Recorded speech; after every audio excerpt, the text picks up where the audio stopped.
Boa noite, nós estamos aqui na TV Araucária, canal 14, com o programa Espaço do Cidadão, hoje conversando com o ex-prefeito, ex-deputado estadual, ex-secretário de Estado, Candinho Bastos. Boa noite, Candinho.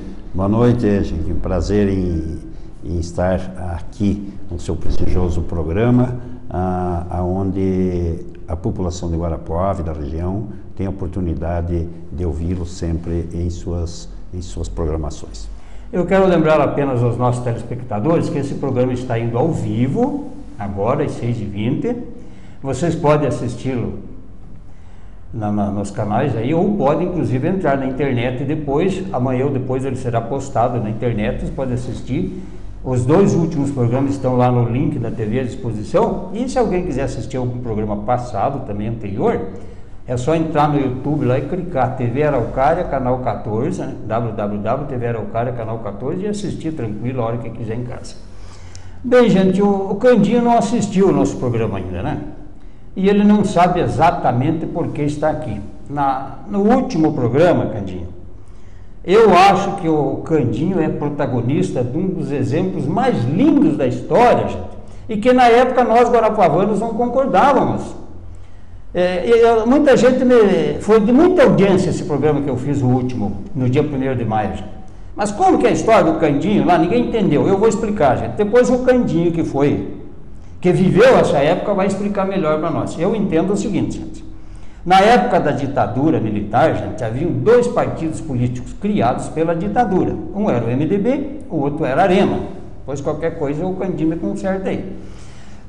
As cidades pequenas, gente, no início da ditadura, digamos assim, havia eleições, né, uma ditadura camuflada, e as pessoas, a maior parte, eram candidatos da Arena mesmo, que recebiam verbas para fazer campanha, etc. e tal. Sempre houve esse repasse de verba aos compadres. Inclusive tinha oposição entre eles mesmos, Arena 1, Arena 2, tinha 2, 3 candidatos da Arena que se comiam entre eles. E o PMDB, que era partido de oposição, nas cidades pequenas nem existia. E Guarapuava, eu cito isso, não sei se é verdade, o Candinho vai confirmar, é a única cidade do interior do Brasil que jamais se vendeu com a ditadura, quer dizer, resistiu às tentações da ditadura. Já. Só que na época a gente não entendia. E eu lembro o Candinho, agora eu vou lembrar ele não lembra porque ele estava lá, ele sofreu muito. Quando o Candinho ganhou a eleição, deve ter sido em 76, 74, começou a grande reviravolta, só que começou nas cidades grandes. O PMDB começou a vencer eleições nas cidades grandes. E o que a ditadura fazia?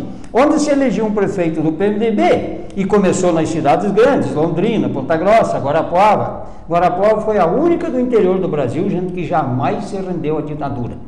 Assim que em 76, se não me falha a memória, muitos prefeitos, eu acho que, eu não vou lembrar, como eu sei que de Cascavel, de Londrina, de Maringá, de Ponta Grossa, de Guarapuava, elegeram, nas grandes cidades, todas elegeram prefeitos do PMDB. E a ditadura foi lá, eu estou falando aqui, sem ética, sem nada, comprou os prefeitos. Hoje, nós vemos aí a primeira cidade mais violenta do país, gente, infelizmente, é paranaense aqui, que é Foz do Iguaçu. Tudo bem, não obstante lá tenha motivos para isso, né? Londrina, se não me falha a memória, é a quarta cidade mais violenta do país, gente. Cascavel é uma cidade violenta. Todas essas cidades, a própria capital Curitiba, hoje é uma tragédia, gente. Aquelas cidades que tem em volta de Curitiba ali, como é que eles chamam, da megalópole ali, aquilo é uma tragédia, gente. Quer dizer, eu acho que tem a ver com isso. Guarapuava cresceu em cima dos próprios pés. E comentavam na época, o Candinho não ouvia, mas eu ouvia. Este Candinho não se vende, essa praga, e aí levam tudo para Cascavel, levam para outras cidades, e Guarapuava perde com isso. E eu comentei até no programa passado que eu acho que nós ganhamos muito com isso. Hoje uma das melhores cidades do país para se viver é Guarapuava, e eu acho que tem a ver com isso. Candinho, tinha proposta miraculosa para você mudar de partido na época?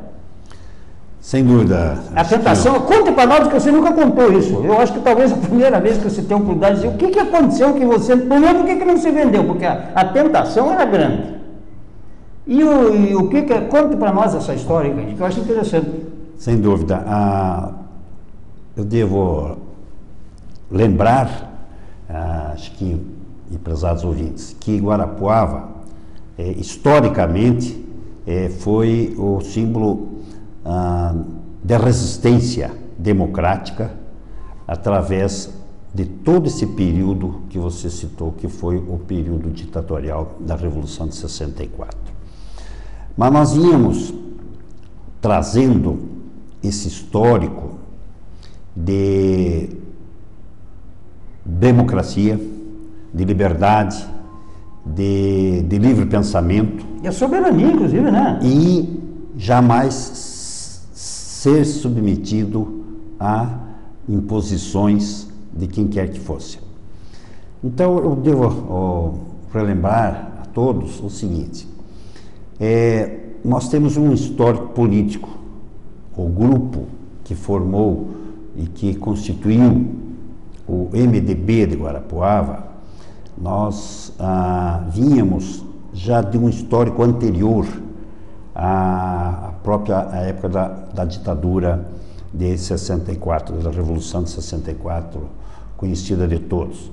Nós íamos, os nossos antepassados vieram da época já da ditadura Vargas, lá na década de 30 a 40, que foi a ditadura Vargas até 45, 46, ou antes e logo após a Segunda Guerra Mundial.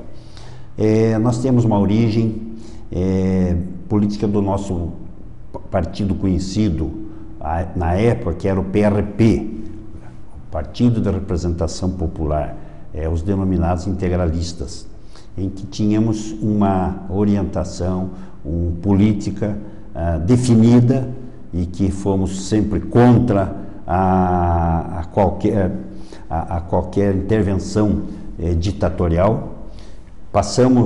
Os nossos antepassados passaram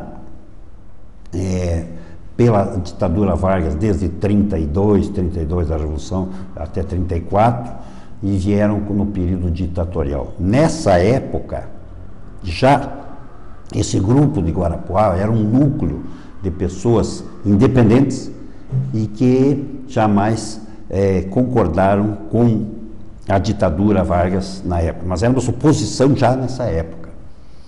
Aí veio a redemocratização logo após guerra, em 46, a Constituinte de 46, que redemocratizou o Brasil naquela ocasião, e que veio a consequente eleição, a primeira eleição direta novamente no Brasil, que foi a eleição do general Dutra, e posteriormente a eleição do Getúlio Vargas em 51.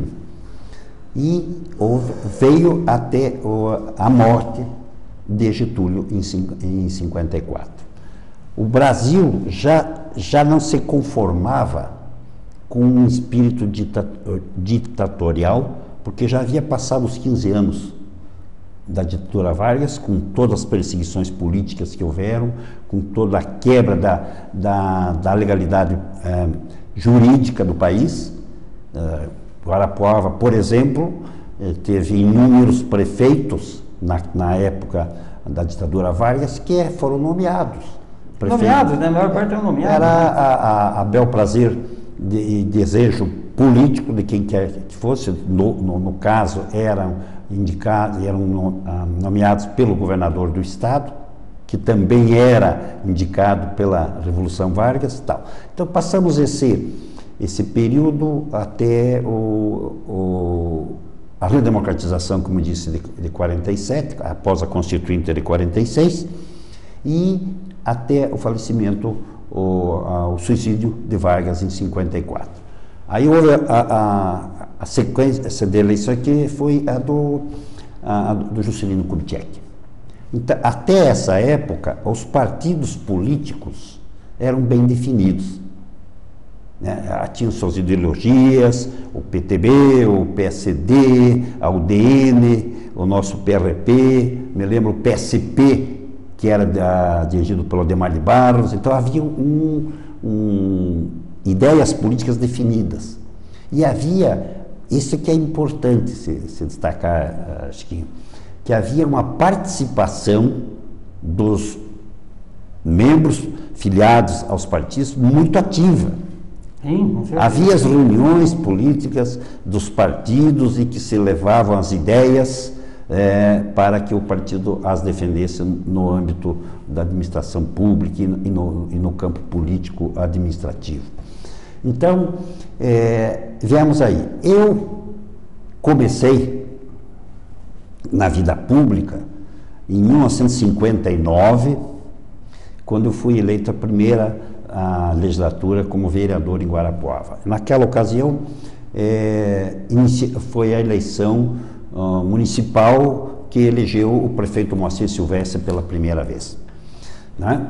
Então, me lembro que pelo PRP foram eleitos o vereador Nivaldo Krieger, na época, e o vereador Heitor da Rocha Kramer, falecido já, Heitor, nosso companheiro de muitos anos. Morreu de raiva. E eu fiquei como primeiro suplente por 5 votos. Mas ocorreu, eu já imediatamente em janeiro de 60 já assumi a Câmara e fiquei nesse mandato até 63. Acontece que naquela ocasião, são fatos pitorescos até a serem relatados.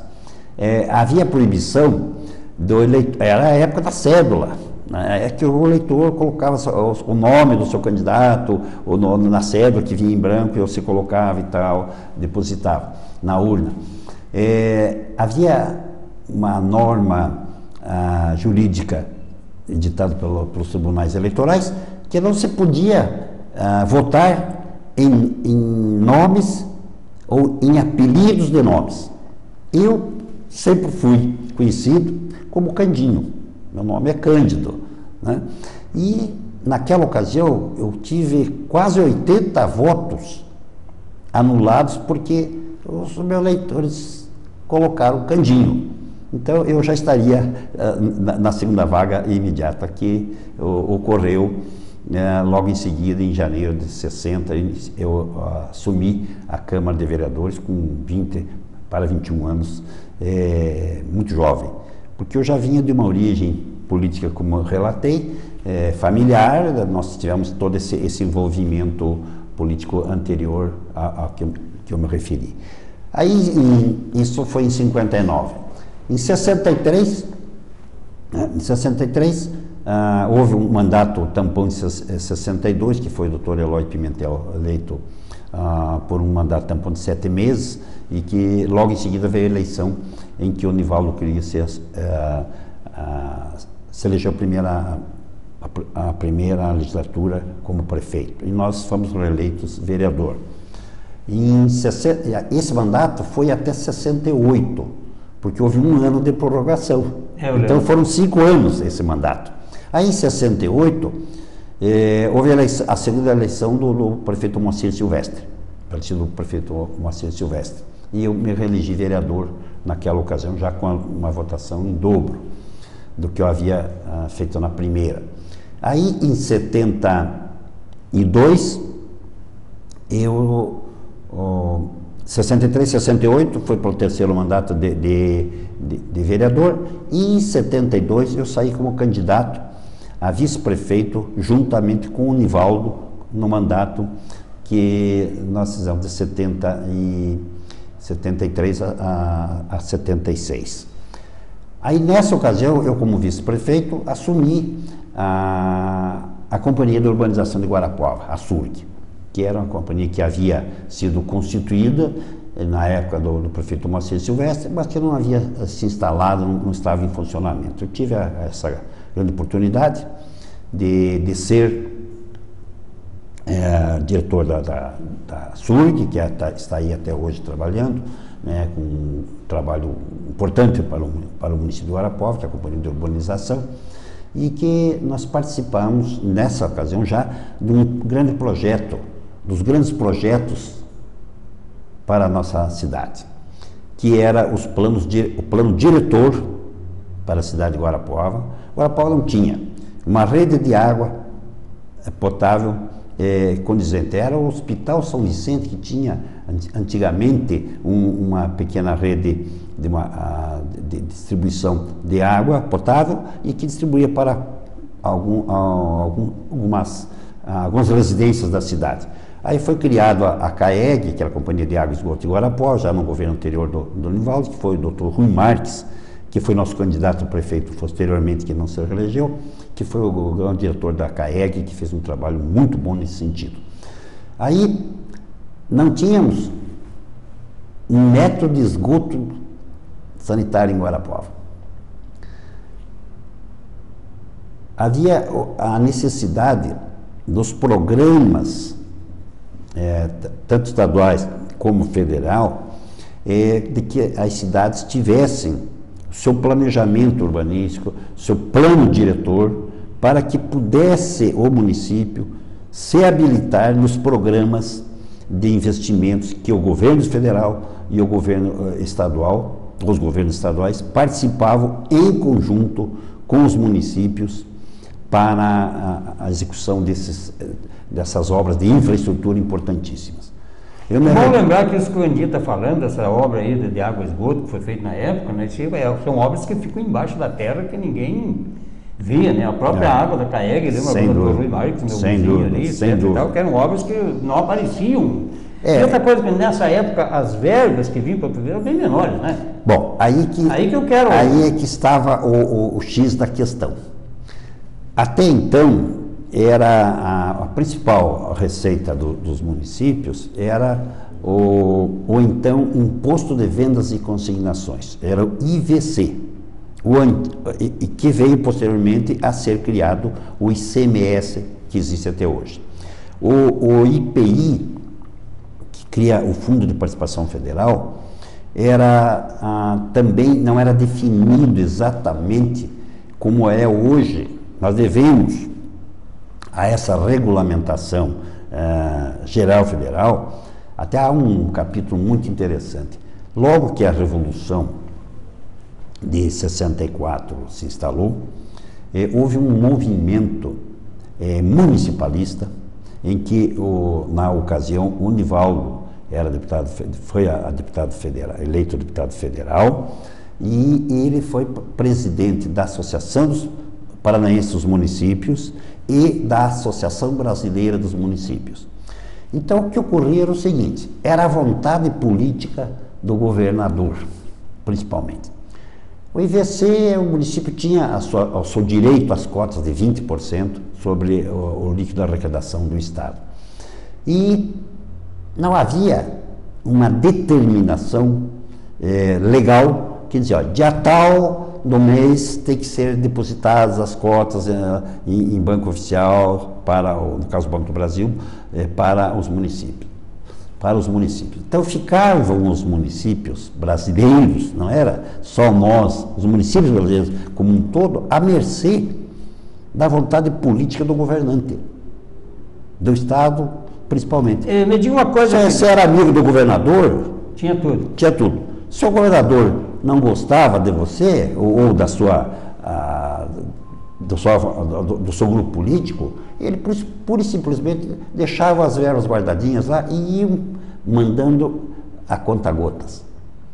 Então isso se deve nunca me esqueço desse capítulo. Esse movimento municipalista brasileiro surgiu a ideia de reunirmos o maior número de prefeitos do Brasil possível e irmos a Brasília para conversarmos com o então presidente Castelo Branco, em plena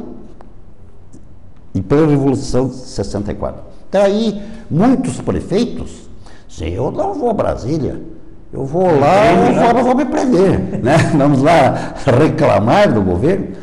Resultado, houve a reunião, foram 2.800 prefeitos, se não me falha a memória, em Brasília. No Congresso, lá nos auditórios da Antônio Portela e outros tantos locais de reuniões em Brasília, e foi pedida audiência ao presidente da República, o senhor Castelo Branco. Essa é uma coisa que deve ser destacada e relembrada pelos brasileiros. É bom lembrar que o presidente da República, Castelo Branco, por isso o Nivaldo recebeu levantado um busto do Castelo Branco? Exatamente, aqui, né? foi em homenagem a essa atitude, vamos dizer assim, até democrática. É reconhecimento, é verdade. Porque, eu não entendi na época por que o Nivaldo levantou um busto ali foi muito comentado isso. Foi muito comentado, o Nivaldo levantando um busto do Castelo Branco, agora está a explicação ali, né? E tanto é que esse busto agora foi transferido e está perto da guarda de entrada do quartel do 26º GAC. Foi transferido para lá. Está em frente à minha casa. Está muito, muito bem guardadinha lá, em homenagem a essa atitude. Candinho, agora eu preciso te perguntar, as tentações foram muitas. O que ofereciam para você mudar de partido que você não mudava? Quem é que oferecia? Onde eu vou chegar agora. É isso que nós queremos saber disso aqui. Bom, aí veio toda a alteração da legislação, né, em que hoje os municípios têm se deve a autonomia municipal efetiva realmente na Constituição de 88. Até então, os municípios eram entes federados, mas não tinham sua autonomia político-administrativa, porque ele estava sujeito a normas estaduais e normas federais. O que aconteceu? Na Constituinte de 88, foi determinado, e é o que está em vigor até hoje, a independência da União, dos estados federados e dos municípios. Tanto é que, na Constituinte de 88, eu participei como deputado já na Constituinte de 89 estadual, tive uma atuação muito, muito intensa nesse capítulo e foi criado a autonomia municipal, em que a lei orgânica dos municípios, até então, era editada pelo Estado. A lei orgânica geral do Estado, que não era peculiar a cada município. Talvez as ideias ou as necessidades diretas, digamos, de Guarapuava não sejam as mesmas da Foz do Iguaçu, ou de Curitiba, e assim por diante no Brasil todo. Então foi criada a Constituinte de 88 federal, a famosa Constituição Cidadã, e que deu a determinação desses recursos virem automáticos, etc., e em datas previstas, com percentuais mínimos de aplicação em educação, em saúde, e assim por diante. São as verbas vinculadas, que nós denominamos. A outra coisa importante foi que as câmaras municipais criaram a sua Constituição Municipal, que é a Lei Orgânica Municipal. Então, hoje, o município tem a autonomia de ter as suas ações específicas com base na legislação municipal, que é a Constituinte Municipal, que é nada mais que a Lei Orgânica Municipal. Bom, aí que eu quero saber, o que é que te oferecia? O que é que ele fazia? Exatamente. Então, quando eu assumi a prefeitura, foi na época revolucionária, era o então governador, falecido Ney Braga, que era o governador... Que não se conformava o governador indireto, né, com eleição indireta. Ele chegou a falar uma vez que ele não aceitava mais a eleição do Nivaldo Krieger. Exato. Aí eu fui, e nós tínhamos esses programas todos que eu relatei rapidamente, em andamento, em encaminhamento e tal. E eu fui convidado pelo governador e pelo Otávio Cesário, que era o vice-governador. Aí nessa época já existia a figura do vice-governador. Aí era ao Palácio Iguaçu e Curitiba, para ter uma reunião com que os projetos e os processos nossos estavam em andamento para que fizéssemos convênios e tal, era convênios aí para a área habitacional, para a área de saneamento, no caso de água e início já da rede de esgoto, e educação, tinha vários itens. Bom, eu fui lá. Muitos companheiros, mas você vai ao Palácio Iguaçu, em Curitiba, conversar com os homens da Arena? Eu vou. Eu sou prefeito de Guarapuava e o governador é o governador do Paraná.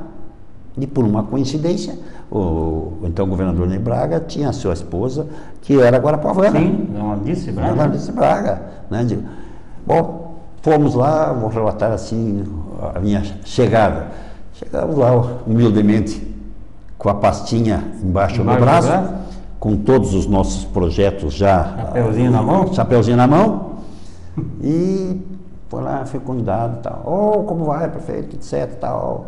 Se eu tenho a bondade, aí o vice-governador me convidou para ir até a sala da vice-governadoria e aí ele veio e disse: Bastos, você precisa vir para a Arena. Nós estamos aí com porção de coisas para ir para Guarapuava, mas preciso que o senhor venha para o nosso partido, porque o senhor veja.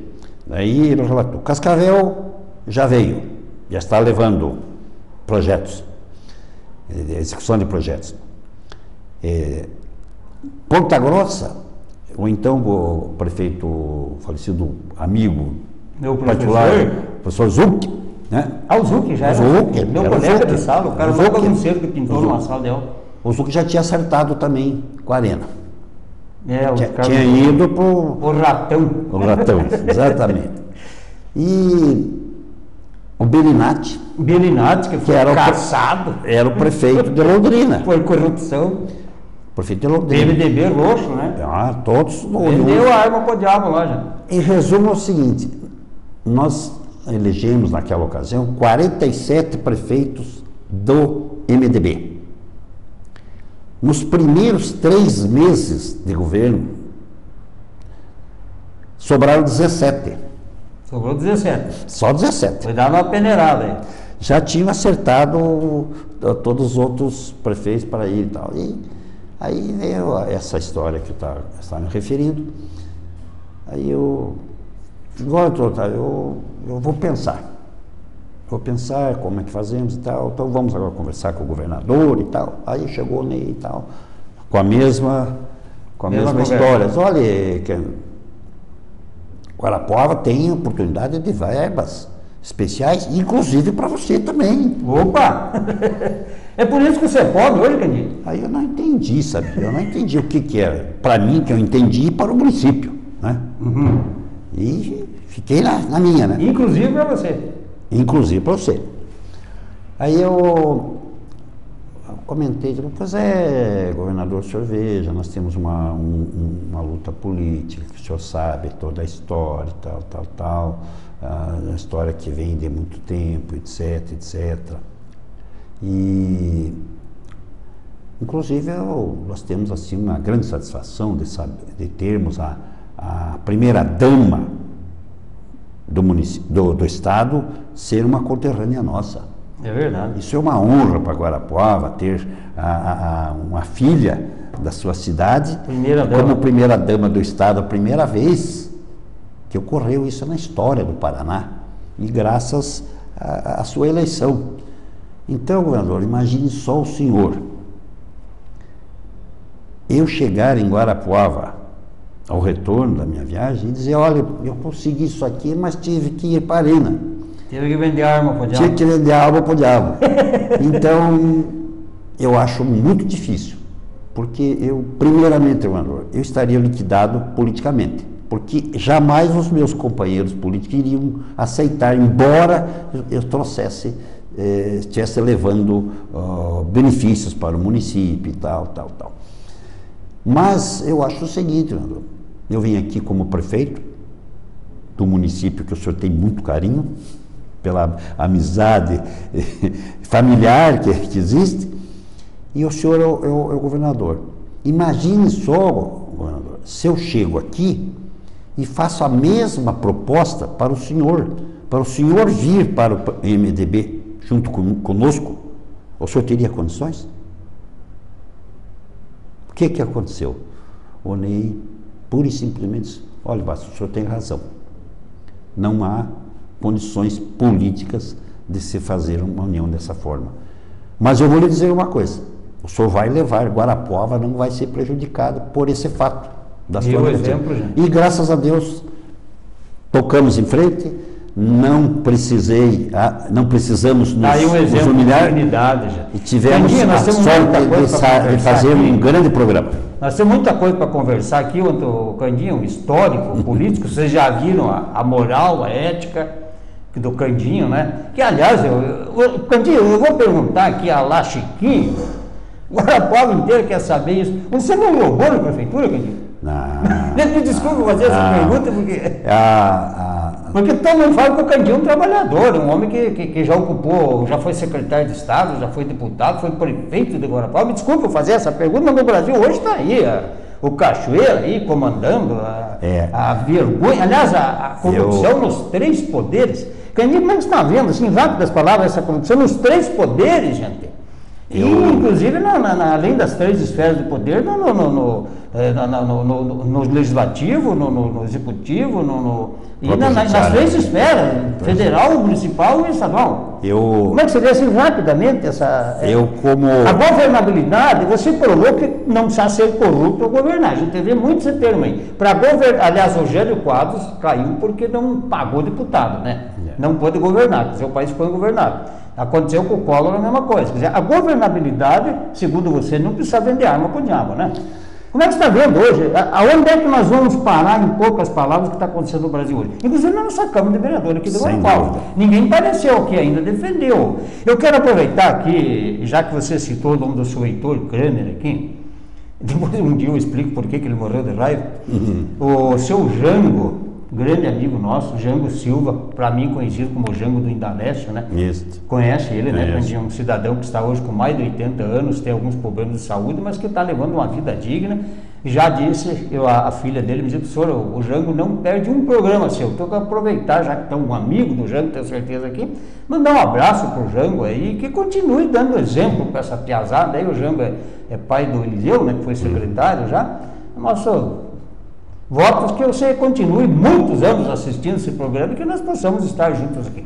Candinho, onde é que você acha que vai dar essa coisa aí que nós estamos assistindo no Brasil inteiro? Eu acho que aí... E já te falando que eu tenho mais coisa para conversar com você aqui. Eu acho que vai da índole.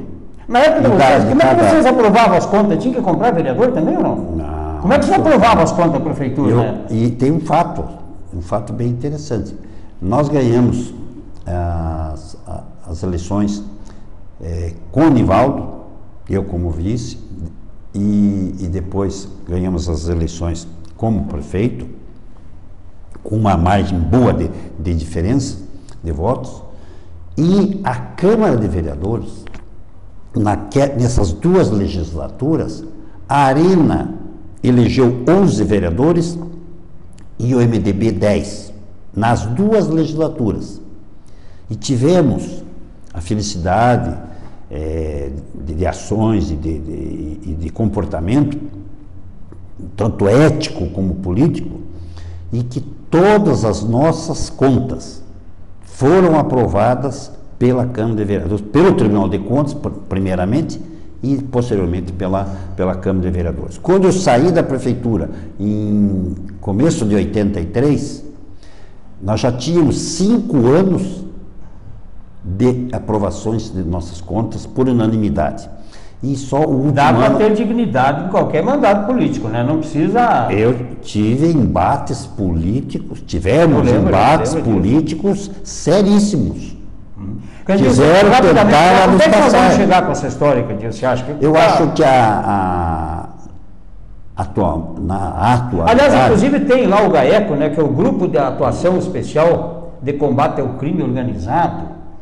Estão aprovando em Brasília e inclusive na Assembleia Legislativa do Paraná, um dispositivo querendo tirar o GAECO.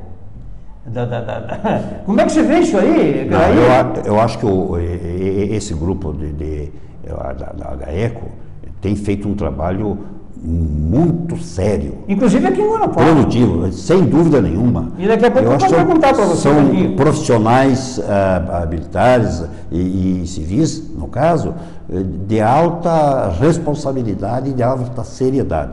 Tudo que foi levantado por esses grupos do GAECO, hoje pela própria Polícia Federal... O que os deputados estão fazendo lá, gente? Eu acho que jamais pode ser desmontado esse grupo. Sim, mas eles vão aprovar isso aí. Vamos ver o que ocorre. Eu acho que aí vem da seriedade dos políticos. Candinho, vou falar em seriedade, nós temos um caso. O Candinho, você está no PMDB ainda, Candinho? Com certeza, né? Eu também. Nós somos fundadores do MDB desde 66. Não obstante eu não tenha participado, eu sou filiado ao PMDB ainda. Sei, eu saí de lá, não saí ainda, mas estou... Nós vamos conversar agora aqui. Eu tenho que fazer uma pergunta para você, Candinho. Você é vice-presidente do PMDB, né? Sim, primeiro vice. Por que é que vocês não caçaram o Ademir pela acusação do GAECO, promotor público?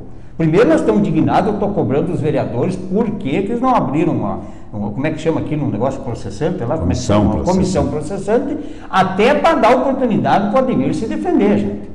Agora, um promotor jamais iria fazer uma acusação em falso. Tem coisa aí. Por que a Câmara de Vereadores não dá uma criminalidade com isso aí?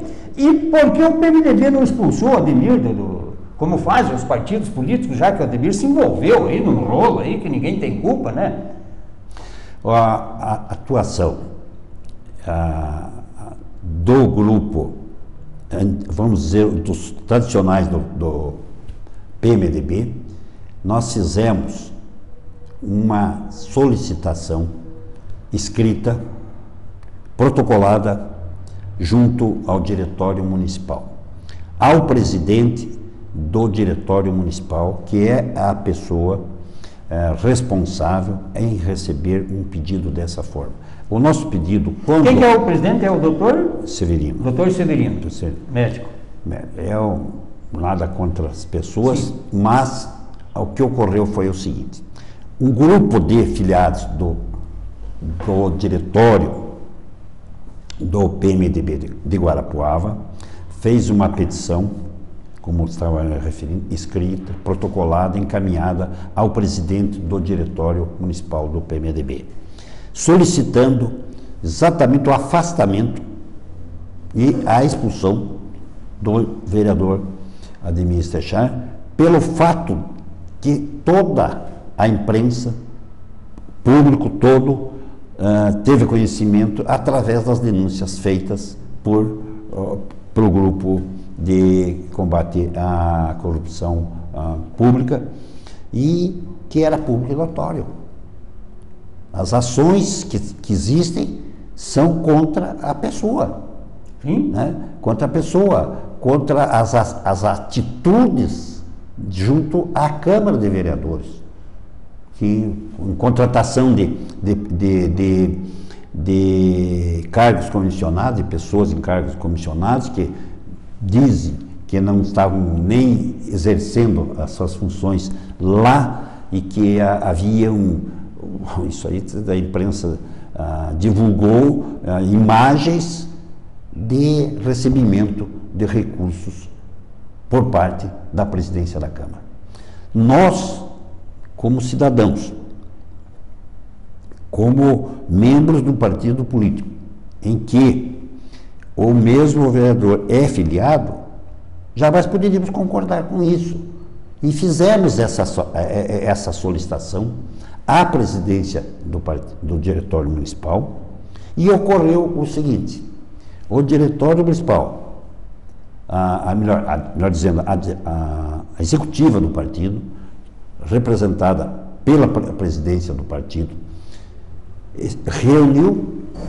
Eu não estive nessa reunião porque eu não fui convidado oficialmente para essa reunião, e que foi decidido naquele momento que o nosso pedido ficaria em pauta no diretório municipal, na executiva do diretório municipal, porque nesses casos o pedido é feito ao presidente do partido, do diretório municipal. O presidente do diretório municipal deve, por obrigação legal estatutária, encaminhar esse pedido à comissão de ética do diretório municipal. Isso que reza no estatuto do partido, e foi o que nós fizemos. Só que foi encaminhado ao presidente do diretório municipal, e houve essa reunião em que eu não participei, não fui convidado para essa reunião, e que foi decidido, inclusive com a presença do Ademir? Não, do presidente, e me consta que houve a presença inclusive do nosso deputado, que é o deputado Artagão Júnior, que é o segundo presidente, vice-presidente do diretório municipal e da secretaria do diretório, e que foi decidido que se aguardasse as definições do processo judicial, no caso, Sim, posteriormente que se esse processo fosse encaminhado à Câmara de Vereadores, sim, para que a Câmara de Vereadores, dentro das normas regimentais... Quem conhece o que aconteceu lá, né? Que elaborasse uma comissão processante, como se denomina, dentro da Câmara de Vereadores, né? E que é designado, isso o regimento da Câmara de Vereadores tem tudo isso para que fosse encaminhado. Para nós encerrar o programa, mas eu não vou encerrar o programa sem eu quero uma opinião tua política, Candinho. A compra de votos, as negociatas com os partidos políticos em Guarapuava está uma vergonha. E nós sabemos que o PMDB, que é o maior partido da nação, não deve estar alinhado com nenhum desses candidatos que estão postos. Estão tentando viabilizar uma terceira via em Guarapuava.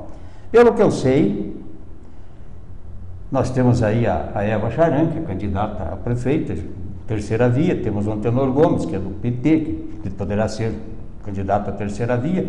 Temos aí que eu vou entrevistar aqui na terça-feira, o Jauri Gomes, vai vir. Ele não vai vir aqui, mas nós vamos fazer um programa gravado e vai passar no mesmo horário desse aqui. O Jauri, que pode ser. Temos o Antoninho Araújo, que pode ser candidato a prefeito. E o Antoninho tem uma bandeira linda aí. Você sabe o que é verba? Conta verba, mano? Tinha isso no teu tempo? No meu tempo não existia isso. Conta verba é uma que, segundo o Antoninho, dobra o salário do prefeito. O que existia era Antoninho, diárias no caso de viagens, etc. O roubo no Brasil é coisa legalizada, isso é uma coisa legalizada. Eles legalizam a roubalheira, essa farra com o dinheiro público é legal. Se você disser que alguém está roubando, você vai para a cadeia. Então, segundo o Antoninho, o prefeito de Guarapuava hoje recebe R$22 mil por mês e mais 22 é conta verba. Isso tem no Judiciário, tem lá na Assembleia Legislativa do Paraná, tem na Câmara dos Deputados, tem tudo quanto é Câmara, tem essas contas, com nomes diferentes, com apelidos, certo?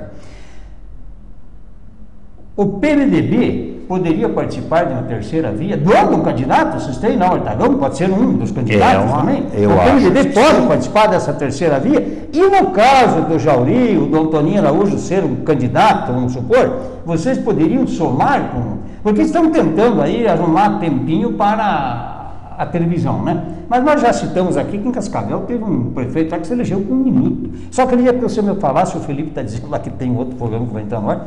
Há essa possibilidade do PMDB vir apoiar um candidato para a terceira via? Eu acho que sim. Inclusive, agora há pouco tempo, houve uma reunião do diretório municipal em que a finalidade dessa reunião era regimentar e abrir espaço para os candidatos a vereador e colocado à disposição do partido, inclusive o nome do deputado Artagão Júnior como uma terceira via de opção dentro do PMDB. Eu acho que é possível. Indiscutivelmente as uniões partidárias haverão. For o Jauri, por exemplo, for o Antoninho, for a Eva Charan, poderia fazer uma composição com eu acho que é viável. É viável isso? É viável. Por que não? O diálogo tem que haver. A política tem que haver o diálogo. Porque hoje, com essa infinidade de partidos existentes, tem que haver composições políticas, coligações políticas para que sejam viabilizadas as eleições. Mas, Candi, eu deixo aqui o espaço para outras pessoas que quiserem vir aqui. O Felipe lá já está, ele tem compromisso com outro programa que já deveria estar no ar. Fica aí para as suas despedidas e eu convido para voltar uma outra oportunidade aí, quem sabe não é